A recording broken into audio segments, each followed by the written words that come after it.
Hello students, welcome to our YouTube channel. आज हम इस वीडियो में डिस्कस करने जा रहे हैं class 10th maths NCERT book से chapter number 1 real numbers exercise 1.2 question number 6 and 7। Question number 6 is explain why 7 multiply 11 multiply 13 plus 13 and 7 multiply 6 multiply 5 multiply 4 multiply 3 multiply 2 multiply 1 plus 5 are composite numbers। हमें ये explain करके बताना है कि जो ये दो नंबर्स दिए गए हैं, कि ये नंबर दिया गया है, कि ये नंबर दिया गया है, कि ये कंपोजिट नंबर्स हैं। इसके लिए हमें सबसे पहले क्या पता होना चाहिए कि कंपोजिट नंबर्स क्या होते हैं। ठीक है, अब कंपोजिट नंबर्स क्या होते हैं ये हमने इंट्रोडक्शन में भी डिस्कस किया था, कंपोजिट नंबर्स और प्राइम नंबर्स के बारे में। एक बार पहले मैं बता देती हूँ प्राइम नंबर्स और कंपोजिट नंबर्स क्या होते हैं, उसके बाद ही क्वेश्चन सॉल्व होएगा। अब प्राइम नंबर्स और कंपोजिट नंबर्स। प्राइम नंबर्स कौन से नंबर्स होते हैं जिनके केवल दो फैक्टर्स होते हैं। कौन कौन से दो फैक्टर्स होते हैं? एक तो 1 और एक खुद वो नंबर इटसेल्फ। ये दो फैक्टर्स किसके होते हैं? प्राइम नंबर्स के। फॉर एग्जांपल 2, 3, 5, 7 ये सब क्या हो गए? प्राइम नंबर्स, क्योंकि 2 के क्या आएंगे? 2 मल्टीप्लाई 1, 3 का 3 मल्टीप्लाई 1, 5 मल्टीप्लाई 1, 7 मल्टीप्लाई 1, यही होंगे इनके फैक्टर्स। तो ये क्या हो गए? हमारे प्राइम नंबर्स। ठीक है, अब कंपोजिट नंबर्स क्या होते हैं? कंपोजिट नंबर्स ऐसे नंबर होते हैं जो प्राइम नहीं होते, नॉट प्राइम, प्राइम नहीं होते, लेकिन उनके मोर देन 2 फैक्टर्स होते हैं। ठीक है, 2 फैक्टर से ज़्यादा फैक्टर्स होते हैं। फॉर एग्जाम्पल जैसे 4 ले लिया, 6 ले लिया, 8 ले लिया। देखो 4 के क्या क्या आएंगे? 2 मल्टीप्लाई 2 मल्टीप्लाई 1। 6 के 2 मल्टीप्लाई 3 मल्टीप्लाई 1। 8 के 2 मल्टीप्लाई 2 मल्टीप्लाई 2 मल्टीप्लाई 1। ठीक है, ये होंगे फैक्टर्स इनके। अब देखो इसके कितने फैक्टर्स हो गए? 3, इसके भी 3, इसके 4, मोर देन 2 फैक्टर्स हो गए। तो इसका मतलब ये नंबर्स क्या है? Composite numbers. अब हम अपना क्वेश्चन सॉल्व करते हैं। ये तो था प्राइम नंबर्स और कंपोजिट नंबर्स के बारे में। अब इस क्वेश्चन का सॉल्यूशन देखते हैं कि क्या करना है इस क्वेश्चन में। पहले हम ये वाला नंबर ले लेते हैं। गिवन जो हमें दिया हुआ नंबर 7 मल्टीप्लाई 11 मल्टीप्लाई 13 प्लस 13, ये नंबर दिया हुआ है। अब देखो एक तो ये चीज़ है और एक है ये, एडिशन से वो सेपरेट आउट हो रहे हैं। तो मतलब कि हम इन दोनों में कॉमन क्या है? 13 कॉमन है। 13 को कॉमन ले ले, दोनों में 13 है। 13 को कॉमन लिया तो अंदर क्या बचेगा? 7 मल्टीप्लाई 11 मल्टीप्लाई 1 प्लस 1, यही बचेगा। ठीक है, अब क्या आएगा? 13 7 11 7 जा 77 multiply 1 77 and plus 1।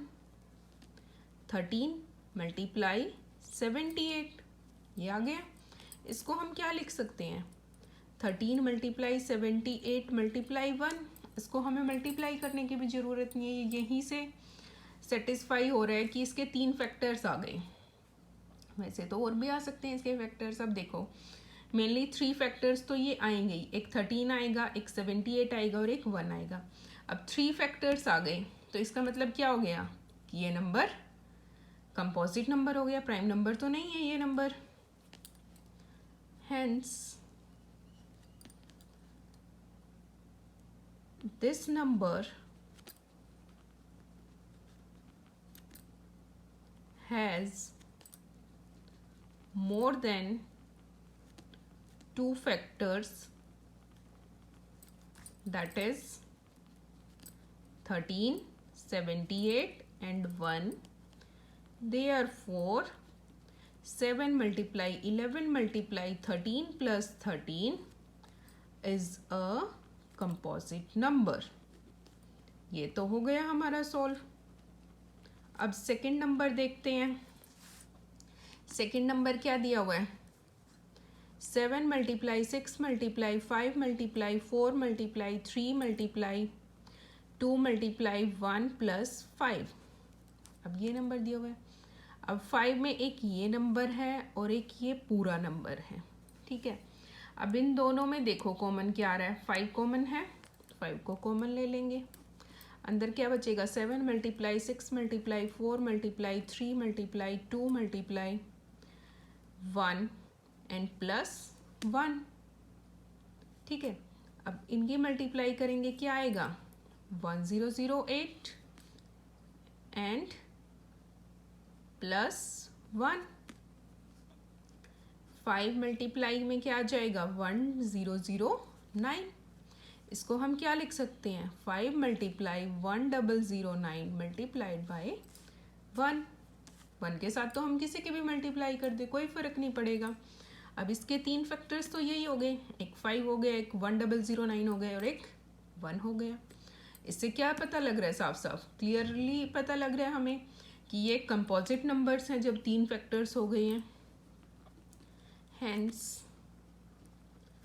this number also has more than 2 factors, that is कौन से? 5, 1009 and 1. Therefore 7 multiply 6 multiply 5 multiply 4 multiply 3 multiply 2 multiply 1 plus 5 is also a composite number. हो गया दोनों composite number proof. ठीक है. ये था हमारा क्वेश्चन नंबर 6. अब नेक्स्ट हम सॉल्व कर रहे हैं क्वेश्चन नंबर 7. क्वेश्चन नंबर 7 में क्या है हमारा? There is a circular path.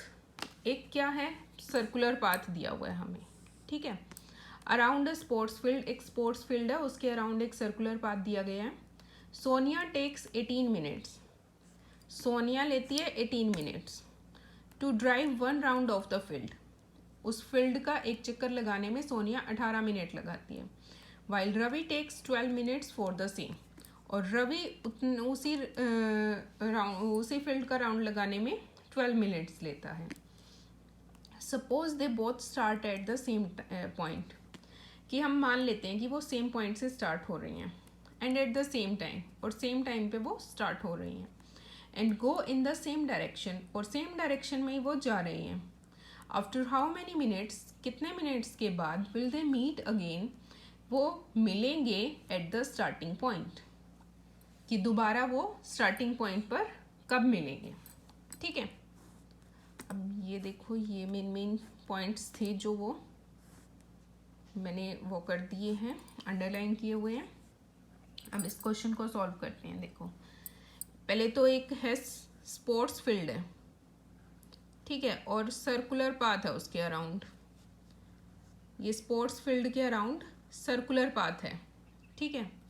अब क्या कर रहे हैं, जो रवि है, सॉरी सोनिया है, वो ये मान लिया हमने स्टार्टिंग पॉइंट है.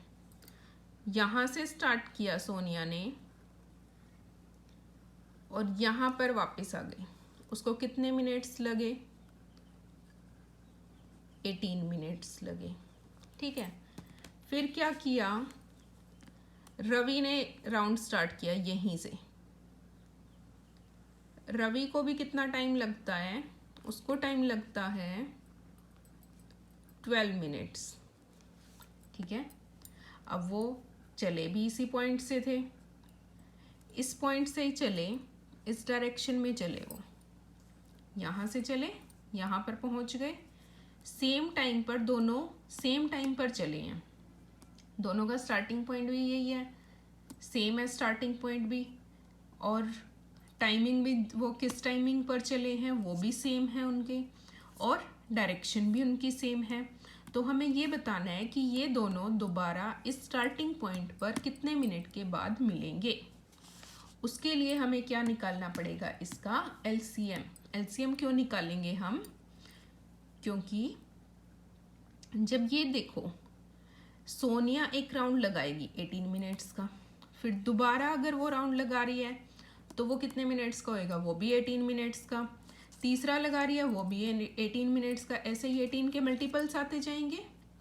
ऐसे ही रवि भी वही सेम राउंड लगाएगा 12 मिनट्स का, फिर 12 मिनट्स का, फिर 12 मिनट्स का, उसके मल्टीपल्स आते जाएंगे।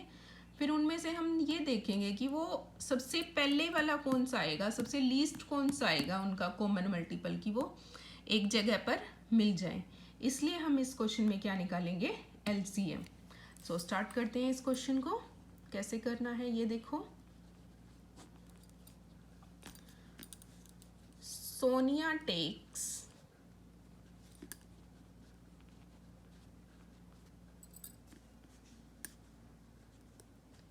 18 minutes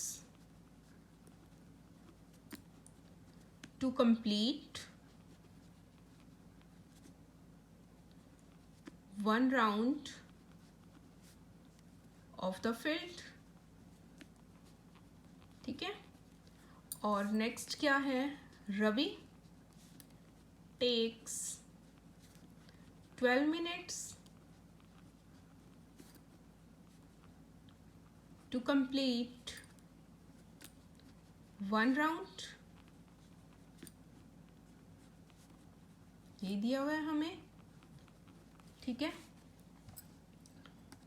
अब बताना क्या है हमें कि कितने मिनट कितने टाइम के बाद, कितने मिनट्स के बाद वो स्टार्टिंग पॉइंट पर मिलेंगे। They meet again at the starting point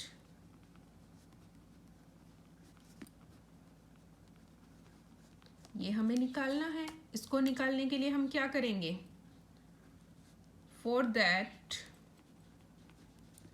we have to find LCM। इन दोनों का LCM निकालना पड़ेगा, 18 और 12 का LCM निकालना पड़ेगा। अब LCM क्या होता है, लीस्ट कॉमन मल्टीपल। हम मल्टीपल मेथड से भी निकाल सकते हैं कि उसके मल्टीपल निकाल लें दोनों के और उनमें से कॉमन देखें और फिर उनमें से लीस्ट देखें। ठीक है, लेकिन वो क्या पड़ जाएगा, बहुत ज़्यादा लंबा पड़ जाएगा उसकी कैलकुलेशन। तो उसके लिए हम क्या करते हैं, प्राइम फैक्टराइजेशन मेथड यूज़ करते हैं।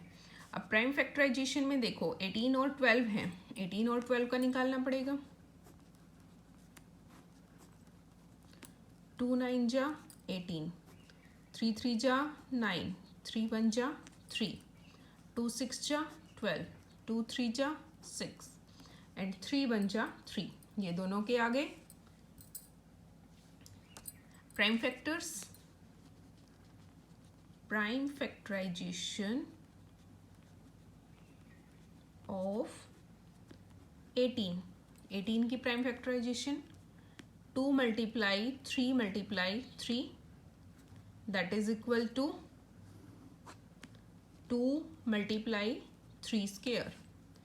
प्राइम फैक्टराइजेशन ऑफ 12 के क्या आएंगे, 2 मल्टीप्लाई 2 मल्टीप्लाई 3 दैट इज, इसको क्या लिख सकते हैं हम, 2 raised to the power 2 multiplied by 3। अब हमें निकालना क्या है, LCM of 18 and 12 that is 18 और 12 का LCM क्या आएगा। अब LCM क्या होता है, लीस्ट कॉमन मल्टीपल, मतलब कि हमें क्या निकालना है, हाईएस्ट पावर लेनी पड़ेगी क्योंकि प्राइम फैक्टराइजेशन में हम अपोजिट करते हैं। अब कॉमन क्या है इनमें, 2 कॉमन है, 2 की हाईएस्ट पावर क्या है 2 एंड 3 भी कॉमन है दोनों में, 3 की हाईएस्ट पावर क्या है 2, 2 2 जा 4, 3 3 जा 9 दैट इज इक्वल टू 36। अब एलसीएम 36 आ गया, इसका मतलब कि वो क्या है, 36 मिनट के बाद वो स्टार्टिंग पॉइंट पर मिलेंगे। Hence they meet again at the starting point